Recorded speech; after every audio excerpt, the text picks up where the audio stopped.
The question that I will be answering in this experiment is which brand of ice cream melts the fastest.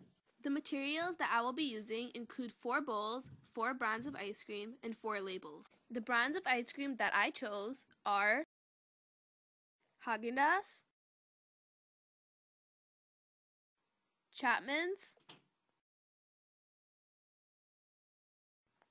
Breyers, and lastly, Foremost Dairy. Also, all of these brands are vanilla so that my results would turn out to be as accurate as possible. My hypothesis is that Breyers will melt the slowest because this is the only brand that doesn't contain water in the ingredients. I think because of this, it will melt the slowest out of all 4 brands. Before I begin my actual experiment, let's talk a bit about some background information and some general questions on the textures of ice cream. Ice cream gets its creamy texture according to the air whipped in. The less air that is whipped into the ice cream as it freezes, the creamier the texture will be. Also, because there is less air, it isn't as light as the others. Therefore, it will not melt as fast.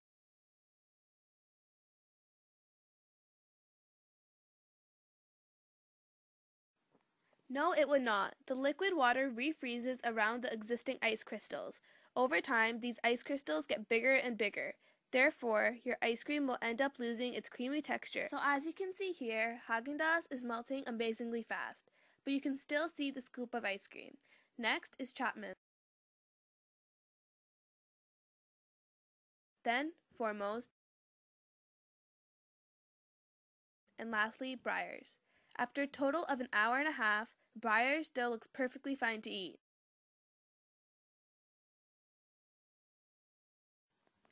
At this point, to show how thick the ice cream is, I am moving the bowls around so it is clear what is really happening. You can tell that Häagen-Dazs is not completely melted yet, while Breyers is just starting.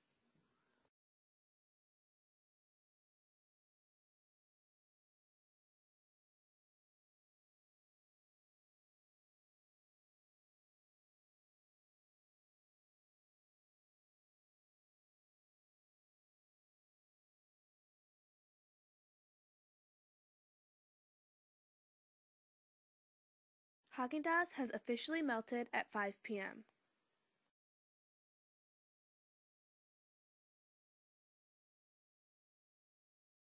Chapman's has officially melted at 5:20.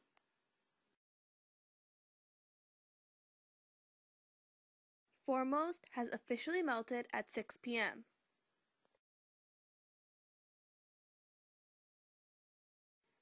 And lastly, Breyers has officially melted at 6:45 p.m.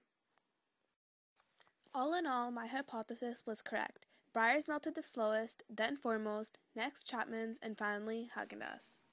The melting rates of ice cream also depend on the fats. Häagen-Dazs has a lot of butterfat, meaning it is super creamy. Because of its creaminess, it will melt faster than others. On the other hand, there is Breyers, which has minimum amounts of butterfat. Therefore, it will melt much slower.